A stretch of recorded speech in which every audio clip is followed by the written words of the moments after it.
16वी BRICS परिषद रशियातील Kazan येथे पार पडते।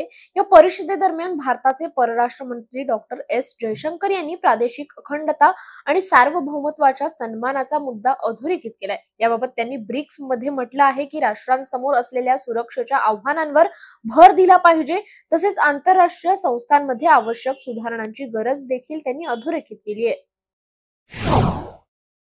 सध्याच्या घडीला दिल्ली आणि एनसीआर येथील प्रदूषण हा देशात सर्वात चर्चेचा विषय ठरलाय।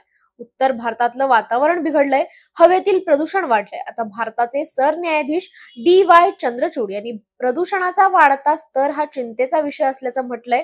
तसंच आपण वाढत्या प्रदूषणामुळे मॉर्निंग वॉक बंद केलाय असं चंद्रचूड यांनी म्हटलंय। जम्मू काश्मीरला लवकरच राज्याचा दर्जा मिळण्याची शक्यता आहे। केंद्राकडून लवकरच ही प्रक्रिया सुरू केली जाऊ शकते अशी माहिती आहे।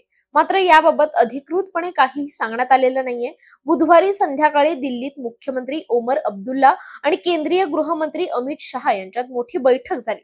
सत्ता स्थापनेनंतर पहिल्याच बैठकीत नॅशनल कॉन्फरन्स सरकारने राज्याचा दर्जा बहाल करण्याचा ठराव संमत केलाय।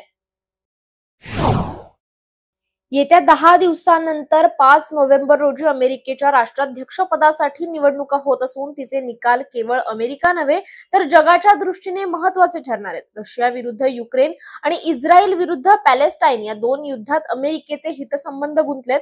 त्यांचे भवितव्य या निवडणुकांवर अवलंबून असेल। 20 जानेवारी 2025 रोजी नवे राष्ट्राध्यक्ष आणि उपराष्ट्राध्यक्ष यांचे शपथविधी होतील।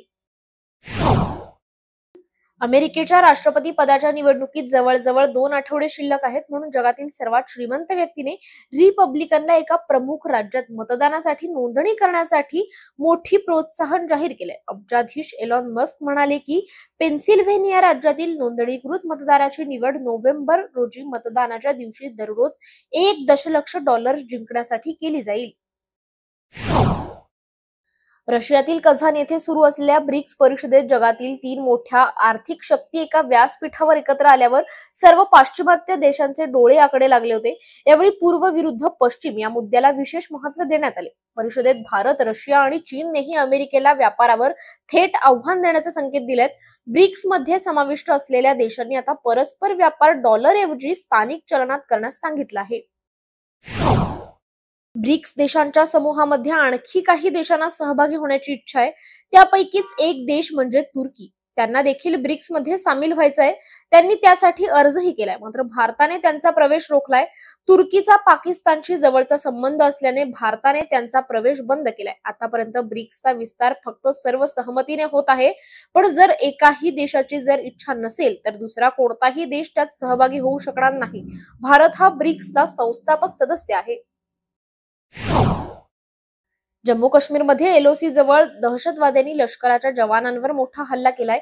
या आधीही जम्मू काश्मीरमध्ये अनेकदा दहशतवादी हल्ले झाले, ज्यामध्ये 2 जवान शहीद झालेत तर 5 जवान जखमी झाले। त्याच वेळी लष्करासाठी काम करणाऱ्या 2 मजुरांचाही मृत्यू झाल्याचा दावा मीडिया रिपोर्टमध्ये करण्यात आलाय।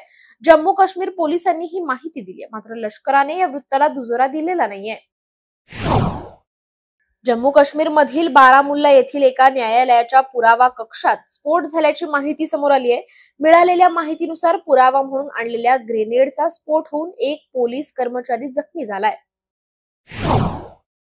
लेबनॉन मध्ये इस्रायलकडून मोठे हवाई हल्ले केले जात आहेत। या दरम्यान दक्षिण पूर्व लेबनॉन मध्ये केलेल्या हवाई हल्ल्यात 3 मीडिया कर्मचाऱ्यांचा मृत्यू झालाय। जम्मू काश्मीर मधील गुलमर्ग जवळ लष्कराच्या वाहनांवर दहशतवाद्यांनी हल्ला केलाय। या हल्ल्यात लष्कराचे 2 जवान शहीद झाले तर 3 जखमी झालेत, तर लष्करात कुली म्हणून काम करणाऱ्या 2 नागरिकांचाही मृत्यू झालाय। ऑर्डनन्स फॅक्टरीत तयार झालेल्या गोळ्यांची चाचणी घेण्यासाठी ज्या AK रायफल वापरल्या जातात त्या चोरीला गेल्याची धक्कादायक घटना घडली आहे। वरणगाव इथं ऑर्डनन्स फॅक्टरी असून तिथून AK-47 सह 2 रायफलची चोरी झाल्याचा प्रकार बुधवारी समोर आला। या प्रकरणी अज्ञाताविरोधात गुन्हा दाखल करण्यात आलाय।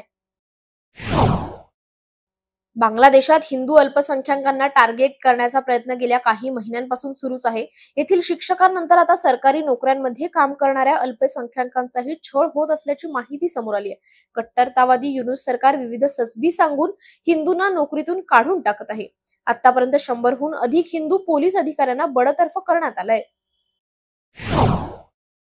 भारताच्या महिला हॉकी संघाची माजी कर्णधार राणी रामपाल हिनं गुरुवारी आपल्या 16 वर्षांच्या दीर्घ कारकिर्दीला पूर्णविराम देत निवृत्तीची घोषणा केली आहे. तिने वयाच्या 29व्या वर्षी हॉकीला रामराम केलंय. हरियाणातील एका लहान शहरातून आलेल्या राणीने आपल्या प्रभावी कामगिरीने देशाला आपल्या खेळीची दखल घ्यायला लावली.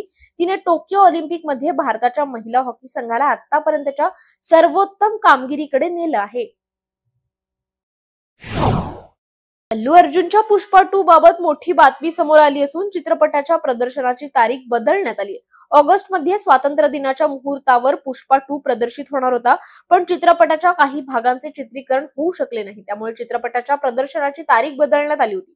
पुष्पा 2 च्या रिलीज बाबत अल्लू अर्जुनने स्वतः त्याच्या इंस्टाग्राम अकाउंटवर पुष्पा 2 चे पोस्टर शेअर केले. यामध्ये त्याने सांगितलं आहे की पुष्पा 2 आता 6 डिसेंबरला नाही तर एक दिवस आधी म्हणजेच 5 डिसेंबरला बॉक्स ऑफिसवर धडकणार आहे.